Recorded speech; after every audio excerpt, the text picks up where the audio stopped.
ये उत्सव है जीवन का। ये उत्सव है उन संस्कारों का जो घुले हुए हैं हमारी रगों में। ये उत्सव है उस संस्कृति का जिसमें राम राज्य की परिकल्पना है। जीवन के वो मूल्य जो मर्यादा पुरुषोत्तम भगवान राम इस समाज को देकर गए। और अब हमारे वही रामलला विराजेंगे अपने दरबार में। नगर सजेंगे, नगरवासी स्वागत गीत गाएंगे, दीप जलाएंगे। आखिर कितनी लंबी प्रतीक्षा के बाद ये घड़ी आई है। श्री राम ही तो हैं हम सबके जीवन का आधार।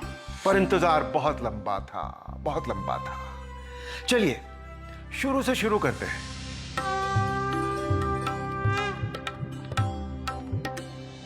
श्री राम की महान गाथा जो हम सबके हृदय में बसती है। सदियों से हमारी पीढ़ियां सबसे पहले हमें वही सुनाती हैं जिससे सुनकर हम बड़े होते हैं। हमारे आराध्य, हमारे भगवान। साक्षात नारायण ने जन्म लिया था मानव रूप में। अहिल्या का उद्धार किया, असुरों का संहार किया, सुग्रीव और विभीषण को राजा बनाया। इस धरती पर ईश्वर का अवतार प्रभु राम। भगवान राम ने अपना संपूर्ण जीवन न्यायप्रियता के साथ जिया। और उसके बाद अयोध्या जी में श्री राम के भक्तों ने बनाया उनका भव्य मंदिर।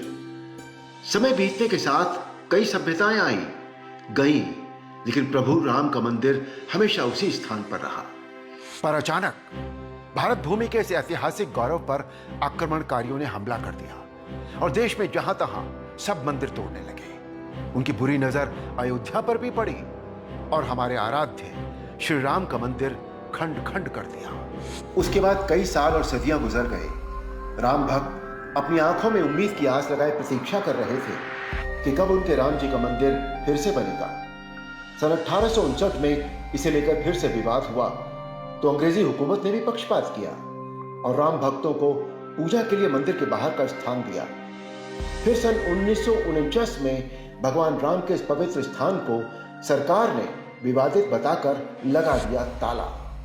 और फिर 1 फरवरी 1986 के दिन फैजाबाद के डिस्ट्रिक्ट मजिस्ट्रेट के.एम. पांडे ने आदेश जारी करते हुए राम भक्तों के लिए मंदिर फिर से खुलवा दिया। कहते हैं इस फैसले के बाद मजिस्ट्रेट साहब को बहुत मुश्किलों का सामना करना पड़ा। और फिर 1987 में आया धारावाहिक रामायण। राम भक्त जो अपने प्रभु का भव्य मंदिर बना हुआ देखना चाहते थे, धारावाहिक रामायण ने उनकी बेचैनी को और बढ़ा दिया। उसके बाद 1989 में विश्व हिंदू परिषद ने औपचारिक तरीके से मंदिर का शिलान्यास करके मंदिर से सटी जमीन पर राम मंदिर के लिए मुहिम शुरू कर दी, जिससे यह विवाद फिर से गहरा गया। राम जन्मभूमि के लिए आंदोलन शुरू हो गया।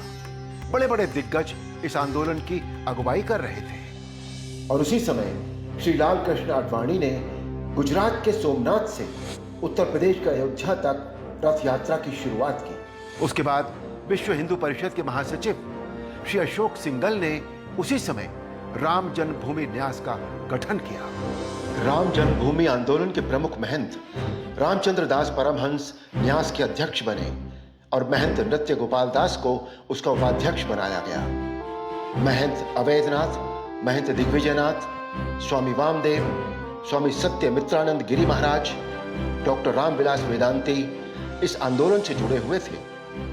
पूर्व प्रधानमंत्री श्री अटल बिहारी वाजपेयी, डॉक्टर मुरली मनोहर जोशी, वर्तमान प्रधानमंत्री श्री नरेंद्र मोदी, उत्तर प्रदेश के वर्तमान मुख्यमंत्री योगी आदित्यनाथ, साध्वी ऋतंभरा, उमा भारती जी के साथ और भी कई लोग सड़कों पर उतरकर भगवान राम के लिए संघर्ष करने लगे।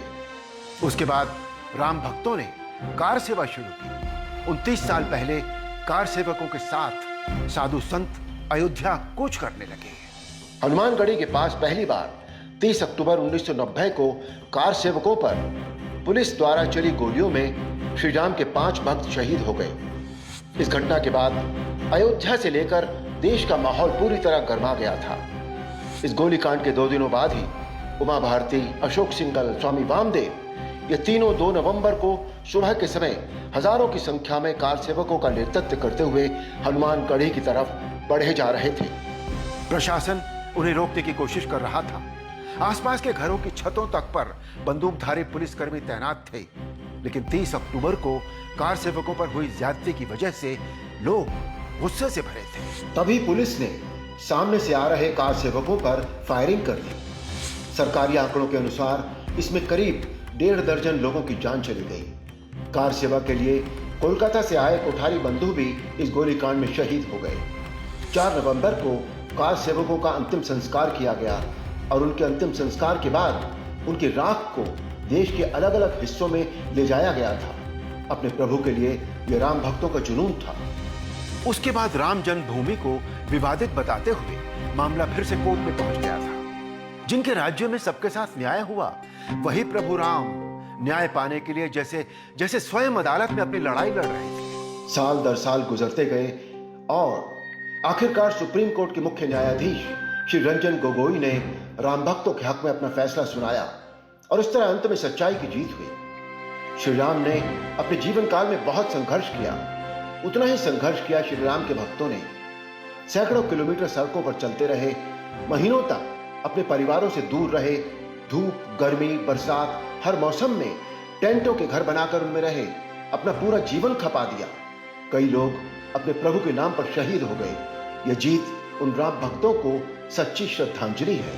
श्री राम के देश में वही नरेंद्र मोदी जी प्रधानमंत्री के रूप में चुनकर आए, जो कभी एक कार्यकर्ता के रूप में इस आंदोलन से जुड़े थे।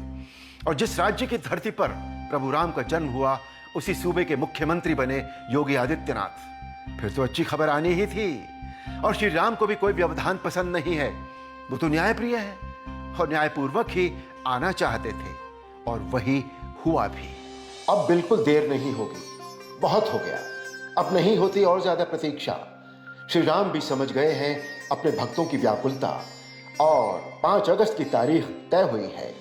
एक उत्सव अयोध्या में चल रहा है, ठीक वैसे ही जब श्री राम वनवास से लौटकर वापस आए थे, तब अयोध्या को सजाया गया था।